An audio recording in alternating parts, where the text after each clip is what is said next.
And hello at kamusta kayong lahat at welcome sa isang edisyon ng Sir Lopet TV kung saan ang mga mahirap ay dumadali at ang mga madali ay humihirap. Kamusta kayong lahat? This is Sir Lopet at ngayong araw, General Mathematics ang subject natin at pag-uusapan natin ang mga rational functions. So, sa mga previous video natin ay napagpakita na tayo ng mga examples tungkol sa rational expressions and rational equations. So, ngayon, rational functions naman ang ating topic. So, kapag sinabing rational functions, so, describe siya, no, nitong symbol na to. Yan. Denotation yan, f of x. And typically, ang rational function ay binubuo ng ratio. No? So, meron tayong numerator at meron tayong denominator. Okay. Rational function. Ngayon, yung numerator niya could be a polynomial and the denominator is also it can be a polynomial. So, pag sinabing polynomial, napakarami niyan. Pwede siya maging binomial, trinomial, and multinomial. Or pwede rin siya maging monomial lang tulad nitong pinakasimpleng example natin para sa rational functions. Now, ang gagawin natin is solve the value of y for each value of x by evaluating the rational function below. Ito yung rational function. So, ang gagawin natin is we're going to evaluate this.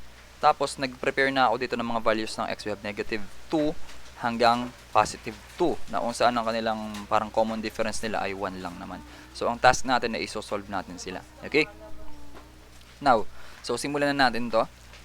So, kukopihin ko lang itong buong function na to. So, para dito tayo mag-substitute. Ayan.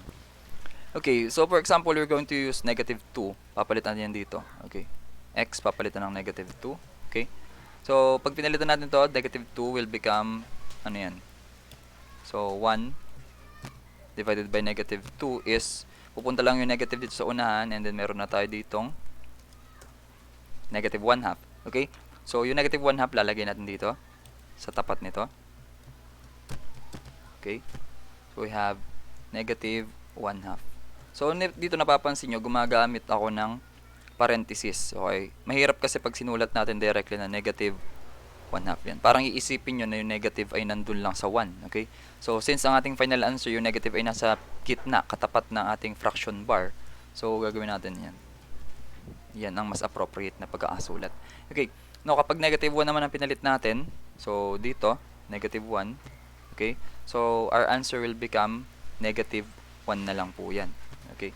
So, 1 divided by negative 1 is negative 1. So, lalagay din natin yan dito sa kabila. Negative 1. Okay. Now, paano kapag 0? Okay. Ito na. Dito na tayo. Ito na talaga yung what we're pointing here. Now, if we're going to input 1 divided by 0 sa calculator. So, 1 divided by 0. Lumalabas po dyan. Mababasa nyo sa inyong mga calculator. Meron tayo lumalabas na math error. So, ano po ibig sabihin ng math error na yan? Ibig sabihin po nito is, sa ating term talaga, ang ibig sabihin nito ay undefined. Okay? Yan. So, parang, merong particular number, hahatiin mo sa wala, 'di ba? Parang ganoon mangyayari diyan, undefined po. So sa mathematics, maituturing kong isang kasalanan 'to kapag nagkaroon tayo ng sagot na 0 dito sa denominator. That's why ang nilalagay natin diyan ay undefined. So for the rest of our videos, kapag undefined, ilalagay natin ay symbol na u. Okay? So anytime na maging 0 ang denominator natin, nagiging u 'yon. Okay? And ang kasunod na mangyayari nun is hindi natin siya maigagraph sa Cartesian plane kapag undefined yung kanyang y or yung u yung kanyang y. Okay? So, hindi sa lahat ng panahon ay 0 ang kailangang maging value ng x para maging undefined ang isang equation at particular point ng x. So, mamaya meron tayong example dyan. Okay? So, tuloy muna natin. Kapag 1 naman ang nilagay ko dito, so 1 divided by 1 is positive 1. So, lalagay ko rin dito.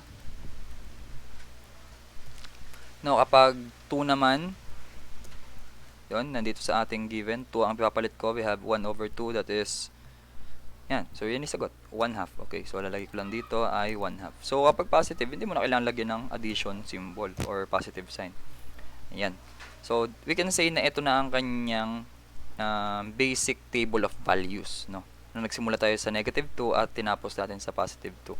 So, pwede pa natin yan dagdagan lahat ng papunta sa negative infinity at ganoon din sa positive infinity. So, yung magiging susunod na video natin is tungkol naman sa graphing nito. Okay. So, let's evaluate isa pa. Okay. paano kung lagdagan na natin to and then gawin na natin siyang 5, okay? And then tong x, hindi na lang x, lalagyan natin ng x minus 3. Okay. So, we can say na ito ngayon ay isa pa ring rational function. Okay? So, example number 2 na tayo. Yan. So, the function now is f of x is equal to 5 over x minus 3. Baka nagtataka pala kayo, bakit y po nandito tapos dito f of x? So, same lang po ang y is equal to y at saka f of x. So, dito pwede natin siyang palitan. Yan. Para makita nyo na pareho lang sila. Okay.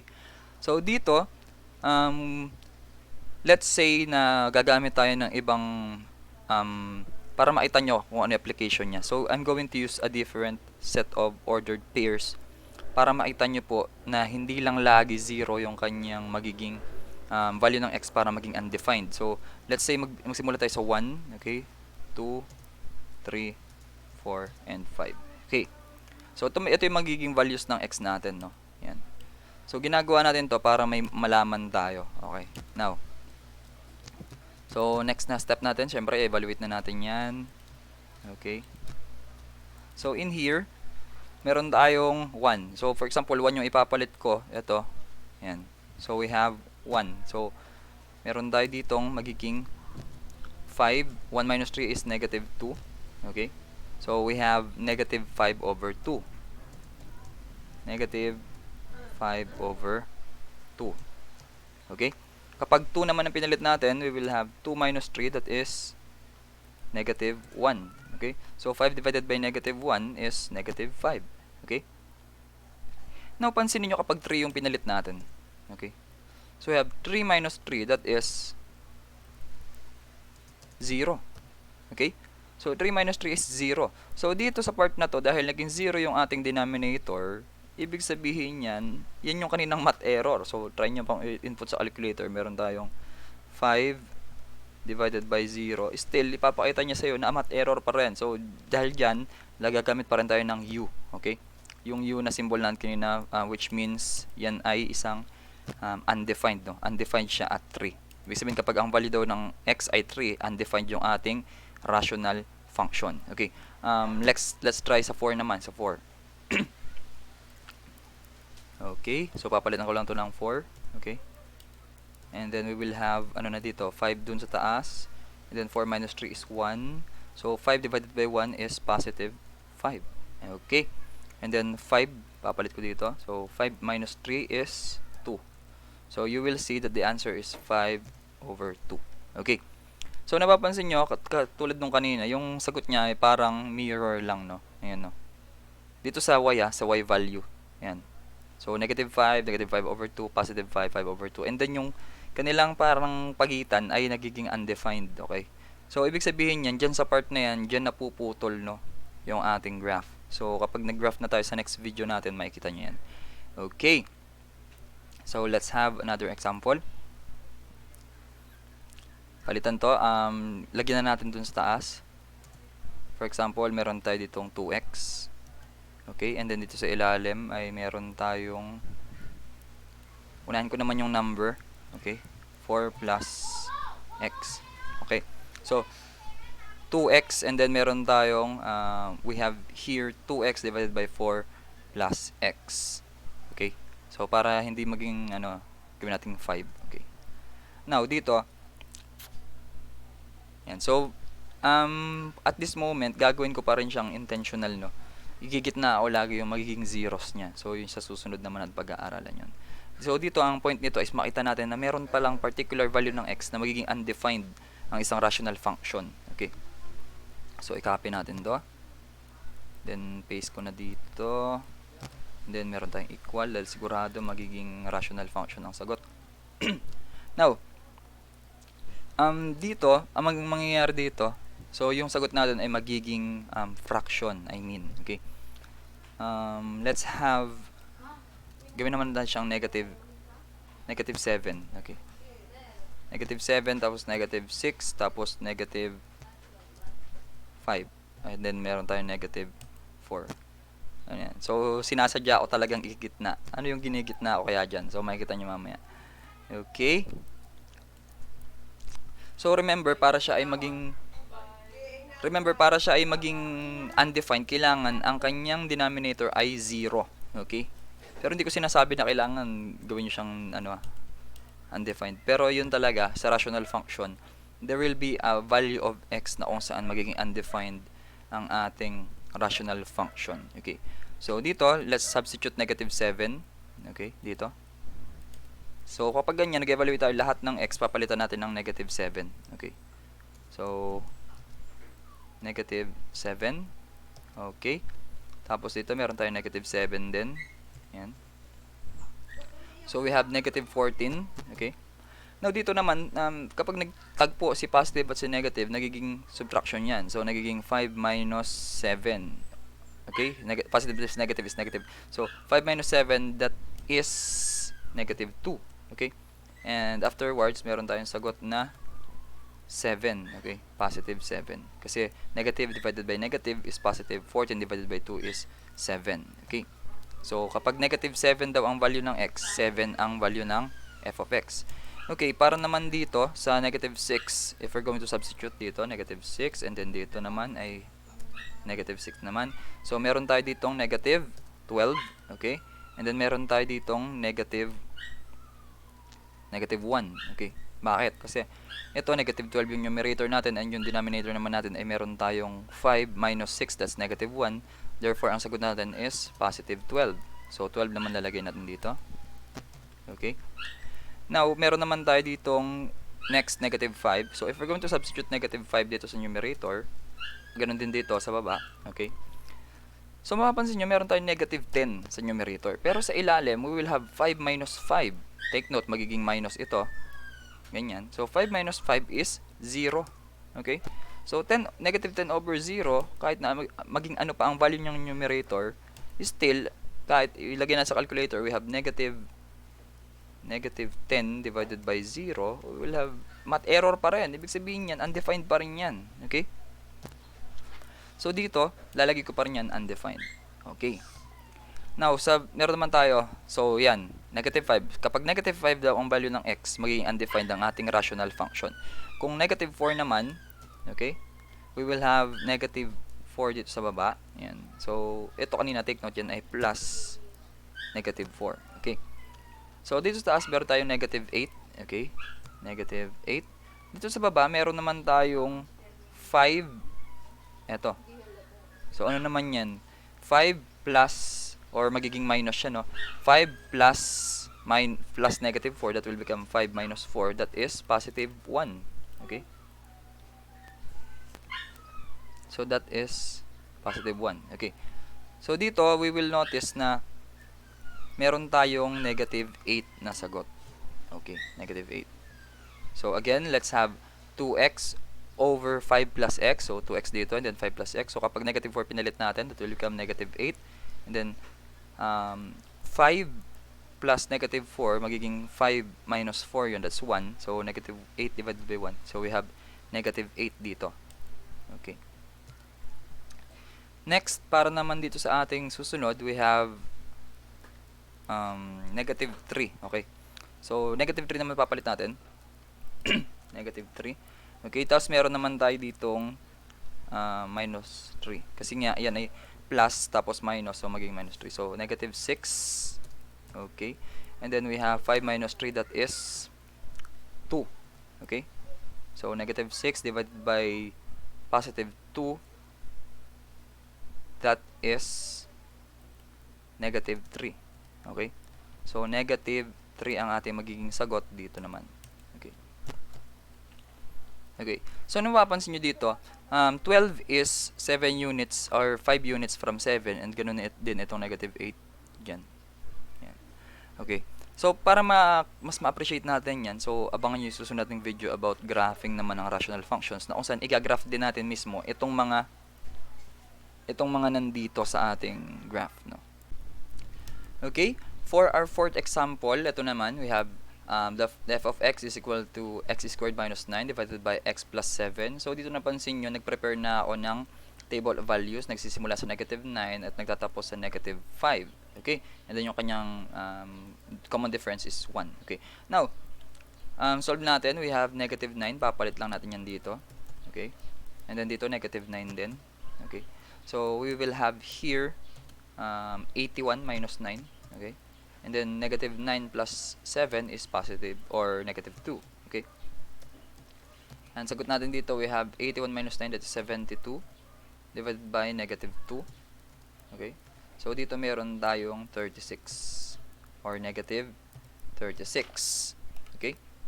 So, yung negative 36 na yan ay ilalagay na natin dito sa tapat ng negative 9. Okay, negative 36. Now, kung negative 8 naman ang ipapalit natin, so we'll have here negative 8, 64. Okay. 64 minus 9, and then negative 8 plus 7, that is negative 1. Okay. So, dito mapapansin nyo yun, we have 64 minus 9. So, 64 minus 9 is 55 divided by negative 1. No? 55 divided by negative 1. So, yan ay magiging negative 55. Okay? So, yung negative 55 ay ilalagay natin dito. Okay? And then, sa negative 7, mapapansin nyo dito, may magic. Dito. So, kapag negative 7 naman ang pinalit natin dyan, we will have negative 7 squared, that is 49. Okay? And then, para naman dito, negative 7 plus 7, yan ay magiging 0. Okay? And we will have 40 over 0. Ngayon, sabi natin kanina is, kahit gaano kalaki yung number, positive man or negative, ang nasa numerator, once na naging 0 ang ating denominator, yan ay nagiging u. Yan. Nagiging undefined, no? So, sulat natin undefined. Okay?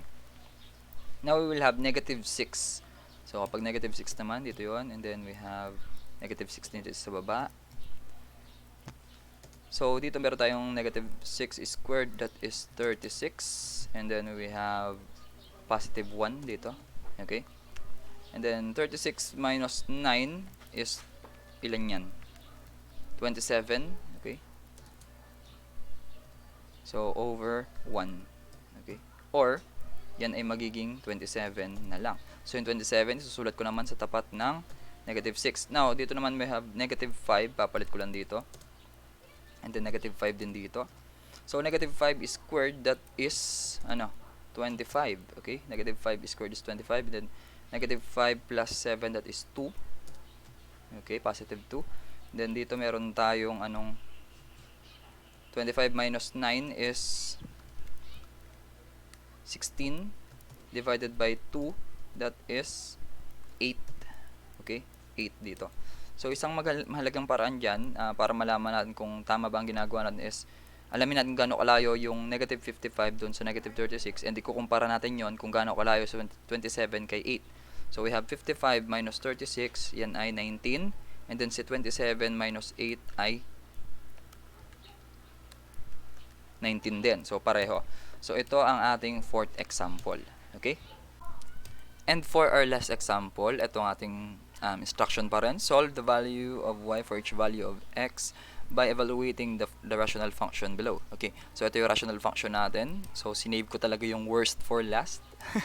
Okay? So, we have x squared plus 4x plus 3 divided by 3x minus 15. Okay? So, dito mapapansin nyo, binlango ko na lahat ng x dahil yan yung papalitan natin ng mga values na inassign ko dito. We have 3, 4, 5, 6, and 7. And then, we're going to determine ano yung corresponding value ng f of x sa bawat value ng x. Okay? So, palit natin 3.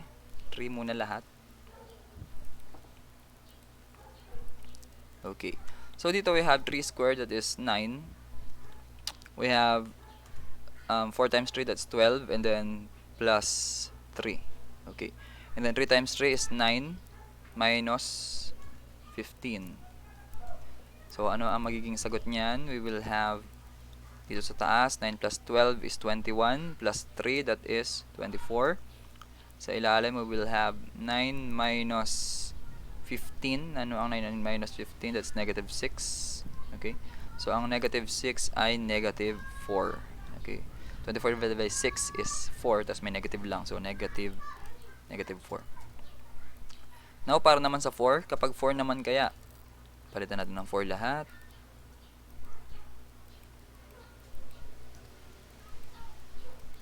So, 4 squared, that is 16. 4 times 4 pa rin ay 16 pa rin yan. Meron tayong plus 3 and then 12 minus 15. Okay. So, 16 plus 16 is 32 plus 3. 32 plus 3 is 35. Okay. And then 12 minus 15 that is negative 3. Okay. So, hindi po divisible ang 35 by 3, kaya ang magiging sagot natin is negative 35 over 3. Negative 35 over 3. Okay, so yun na yung gagamitin natin dito. We will have negative 35 over 3. Ayan. Now, mapapansin nyo kapag 5 ang ginamit natin, so palitan 5.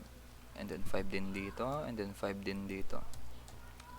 So, we will have here, ano-ano mga bagay. So, we'll have 5 squared is 25, 5 times 4 is 20, and then meron pa tayong 3 doon, and then 5 times 3 that is 15. Mapapansin nyo po dito, we'll have 15 minus 15. Ang 15 minus 15 ay 0. Okay? And then yung ating taas is 25 plus 20 is 45 plus 3 is, that is 48. Now, magiging sagot dyan is 0 or 48 divided by 0 in denominator. So, ito ay magiging u or undefined. Okay?